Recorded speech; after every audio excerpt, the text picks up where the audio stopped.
على شاشة قناة الدلتا الفضائية. في هذا البرنامج لدينا الكثير من الثوابت القانونية والدستورية التي نلتزم بها، أن الشعب هو القائد والمعلم، وهو مصدر كل السلطات وصاحب كل الثورات، وأن أي مسؤول أيضا يتقاضى راتبه وحوافزه من الضرائب التي يدفعها هذا الشعب العظيم.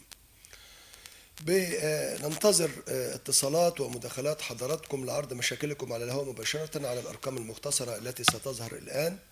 الرقم 4510 والرقم 0993 10. بنتقدم باسمي وباسم زملائي وباسم العاملين في قناة الدلتا الفضائية بالتعازي إلى ضحايا مركب الهجرة غير الشرعية في رشيد، والذي تجاوز عددهم حسب ما أعلنت وزارة الصحة المصرية صباح اليوم، تجاوز العدد 160 شابا من الذين كانوا يحاولون البحث بطريق غير مشروع عن فرصة عمل في أوروبا.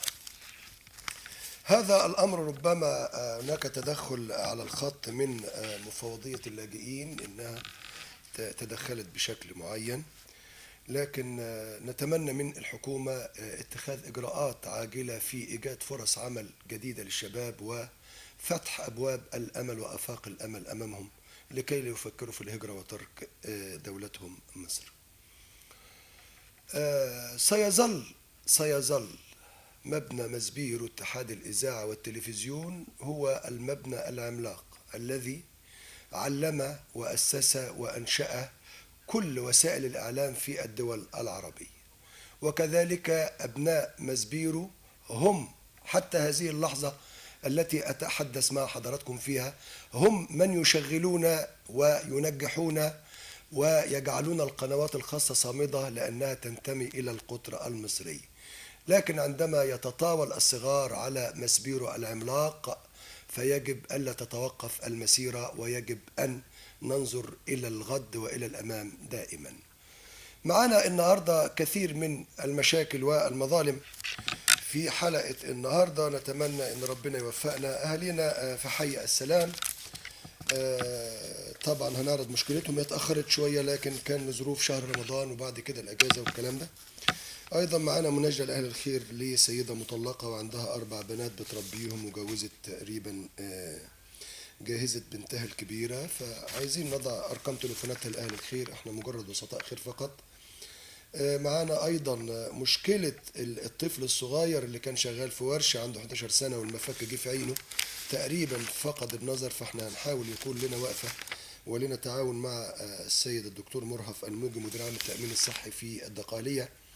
أيضا معانا مظلمة، يعني من خلال المستندات والأوراق أنا حاسس الأوراق بتقول إن هذا المواطن حسام أبو المجد طه شون من الحلمشة مركز بركة السابع مظلوم شوية. يعني بعد ما تطلع له رخصة فيها الشارع 4 متر تقول له لا هد ده الشارع 6 متر. من يتحمل هذا الخطأ؟ والطوبة على ما تبنى هذه الأيام بتتكلف مبلغ وقدره، الحديد غالي والأسمنت غالي وكل حاجة غالية والعمالة غالية أيضا. آخر مشكلة معانا هنناقشها أهالينا في عزبة المنشاوي التابعة لقرية إخنواي مركز طنطا. عندهم الطريق المؤدي، هم طبعا عددهم كبير، هي اسمها عزبة لكن عدد سكانها كتير يقدر بالآلاف، لكن طبعا لهم طريق حوالي 3 كيلو متر اترصف منه 300 متر فقط، والباقي طبعا بيبقى مشكلة ومأساة في شهر في موسم الشتاء. هنبدأ. طيب، أول مناشدة معانا جاءتنا عبر البريد من يعني بلاش نقول أسماء نحافظ على الناس أهالينا.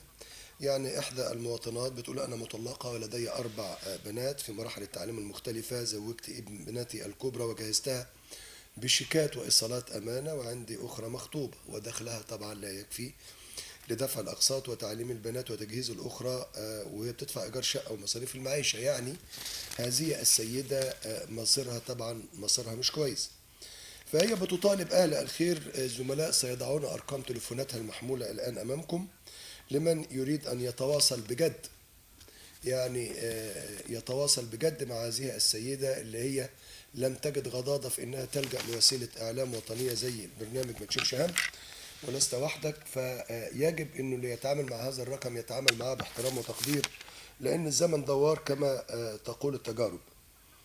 فأرقام تليفوناتها أمام حضراتكم لمن يريد أن يقف بجوارها. أيضا كان في تجربة حصلت لنا لما الكاميرا نزلت ميداني في مستشفى المنشاوي، لقينا إحدى السجينات بتغسل غسيل كلوي.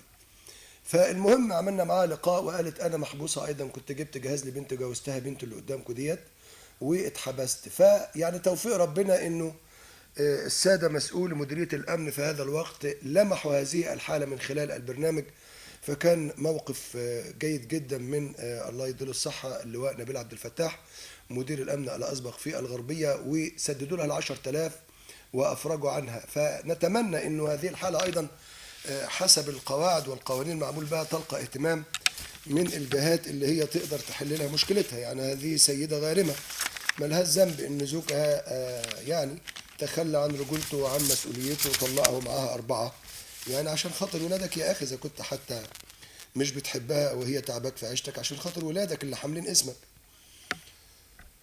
طيب هناخد فاصل ونبدأ بعد كده في مشكلة أهالينا في حي السلام التابع لحي تاني طنطا. وبنشكر مقدما المهندسة المحترمة نادية حسونة رئيس حي تاني طنطا، اللي هي لم تتأخر في أنها تصاحب الكاميرا وتلازم الكاميرا وتتحدث مع الناس في مشاكلهم على الطبيعة، رغم أن أسلوب الناس يعني كان شديد شوية ومعذورين شوية لأن الظروف تعباهم أو المشاكل تعباهم.